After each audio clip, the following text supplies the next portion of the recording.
Salut chers internautes d'inforewmi.com tey seen site sa jaar yi dafa am mbégte ak contentement dalal ñi nga xamante ne ni ñoom ñooy waa Tangane Music ñu am ci mbégte nag dalal kenn ci ñoom muy Benji. Benji ñu ngi lay nuyu di la jaajëfal ci présence bi di la wax nga nuyu ak waa Sénégal. waaw maa ngi leen di nuyu di leen ziar di am vraiment contenté ci teew fii tey.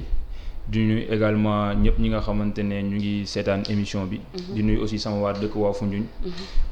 di leen wax ne voilà seen doom mu ngi nii di leen représenté. ginnaaw bi ñu nga nuyoo ba pare dañ lay wax nga présenté waa Sénégal nga wax ñan ñooy waa Tangane Music. voilà donc Tangane Music c'est un groupe de rappeurs boo xamante ne nous sommes originaires de Foundiougne dans la région de Fatick. nekk nag groupe boo xamante ne ñaar ñoo ci nekk di rap muy man Benzi ak Dadjes ma koy nuyu moom aussi au passage donc ñun ñaar ñoo nekk ci groupe bi mais aussi il y a un staff derrière boo xamante ne ñoom ñoo ñu jàppale ci job bi voilà. ok léegi yow suñu première question bi ñu lay laaj du doon lenn lu dul lan moo tax ngeen choisir wayu jaamaan bi nga xamante ne nii mooy sekk ñu bàyyante. voilà donc son boobu lu tax ñu choisir que je pense que ne c'est pas compliqué à expliquer parce que Jahman c'est un artiste boo xamante ne ñun déjà dañ ko fil dañ koy suivre et c'est quelqu'un boo xamante ne il est très talentueux donc jël son am bon ñun déjà daf ñuy neex quoi parce que balaa ngay jël son wu jàmm day fekk nga fil artiste bi donc loolu bokk na ci beneen bi ci des nag mooy que ne son sekkuñ bàyyante bi c'est un son boo xam ne daf ñu ça nous parle nous-mêmes d'abord parce que ku nekk rek am nga ko mës a dundal am ak moom problème bu ko woo muy të et cetera tu vois et bu dul loolu aussi son bi am na succès boo xamante ne jàpp nañ ne bu ñu ko remixé defee ko neneen def ci beneen version nit ñi dinañ ko accueillir comme ni ñu ko war a accueillir comme ni nga ko waxee rek nit ñi accueillir nañ ko ni ñu ko war a accueillir gis nañ ne nit ñi ñu ngi koy aimer de trop mais pour man le mot laalante dafa xaw a ñaaw parce que yéen da ngeen ko interpréter sekk ñu bàyyante vous avez dit sekk ñu laalante lan moo tax ngeen choisir tur boobu muy sekk ñu laalante. bilaay dama la bëgg man dama la barde mais nag comme takk gooma sekk ñu laalante meral ba sa xol bi di bon man sama yoon ku siine duma la senn benn tof di si def taatu neen dëgg la mën nañ dundu dee mais duma doon sa objet te dee ma bu dee preuve d'amour si yow commencé douter ndax duma la jox sama bopp et oui ça jamais bu yeboo nga woon ma ginnaaw mag yow sekkuñ laalante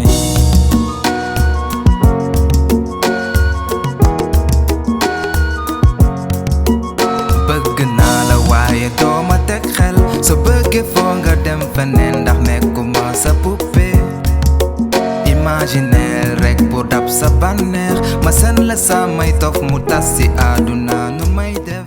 waaw sekk ñu laalante je pense que c'est un titre comme tous les autres parce que comme li may wax rek pour man son ak titre c'est comme livre ak couverture tey mën nga gis benn livre nga gis couverture bi ñu am nañ ko tuddee fekk contenu livre bi bokkut ak loolu et c'est ce qu'on a fait nous donc titre bi mën naa ne d'une part c'est fait exprès parce qu'on sait que ne les Sénégalais dañoo dañ kumpa donc lu ñu gis rek dañuy bëgg a dem xooli ji ko mais aussi pour man y a pas de mal à ce que ñu ne sekk ñu laalante parce que mooy li may wax tout le temps son bi ku ko déglu da ngay xam ne ñun on rejoint un peu ce que la religion li mu wax par rapport ak les relations de couple koo xamante ne nii nekkul sa jabar waraloo mën a yegg ak moom fenn fii avant le mariage donc en quelque sorte son bi titre bi loolu rek lañ ci bëgg a wax par contre sénégalais am na moo yu bëri yoo xamante ne dañ koy déformer jox ko beneen sens et pour man sekkuñu laalante ba ñu wax ni yàllaa ko njëkk a wax yàlla moo ne laa taxar buusi naa loo xamante ne du sa yëf bul laal bul jege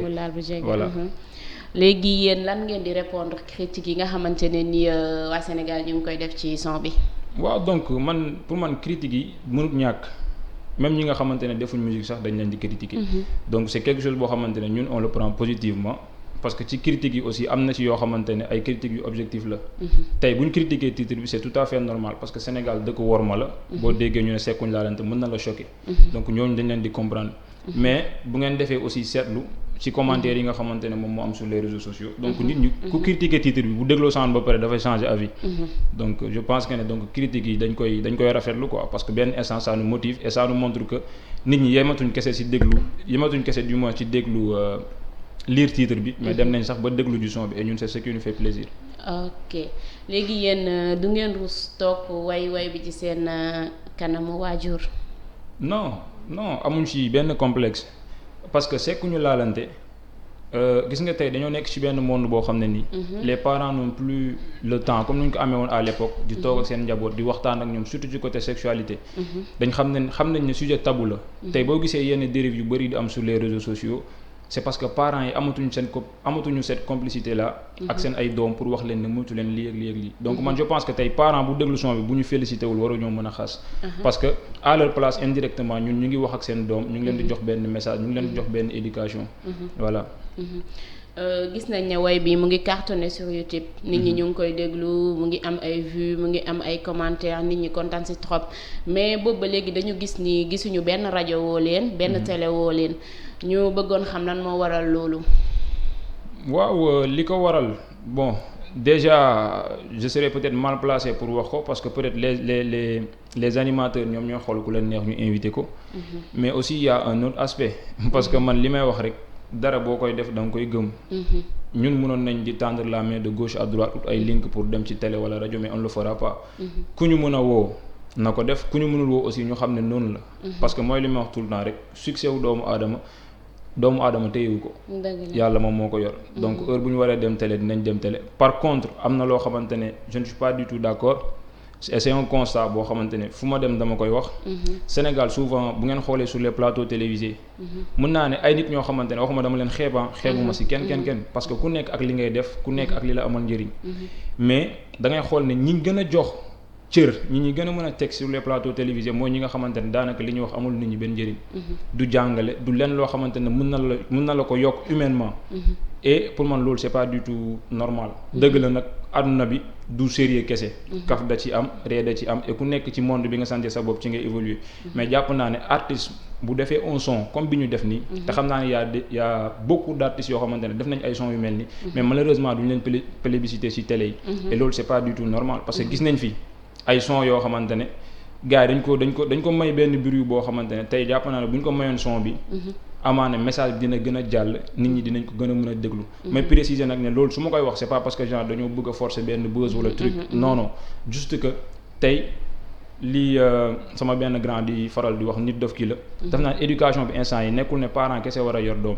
tey même yow boo rombee doomu jàmbur ci mbedd mi nga gis ko muy def naka sudul noonu war nga ko mën a woo ko ne ko lii ak lii da rafetul. parce que sa devoir la en tant qu'aîné et ñun c'est ce qu'on est en train de faire à travers notre musique. donc animateurs yi de grâce waxuma pour ñun. képp ki nga xamante ne def na son bu am qualité bu am un message fort boo xamante ne lii bu ko nit toogee déglu ko mun na am lu mu ko yokk humainement moo xam dans la vie professionnelle religieuse et cetera. nañ de grâce nañ jël artiste boobu noonu invité ko ci plateau yi comme ñu ngi koy defee ñeneen ñi nga xamante ne ñu ngi def musique. mais est-ce que yaakaaroo leen ne tamit titre son bi moo tax woowuñu leen ba léegi. mais loolu bu fekkee ne titre son bi moo tax animateur invité wuñu wala benn présentateur télé invité wuñu man damay jàpp ne rek xëy na ñun li ñuy wax ci son bi moom da koy def. comprendre nga fi may waxee. pour man. loolu warul mën a nekk justification parce que tey je te donne un exemple. ma xool kii xale bu jigéen bu woy sama ruxu bi xaw ma lan. tu vois. dañ koy invité ci ay plateau. et on sait de quoi elle parle. comprendre li ma wax. am ñuy wax sa un bi ku ko moom. un xam nañ ce que ça veut dire.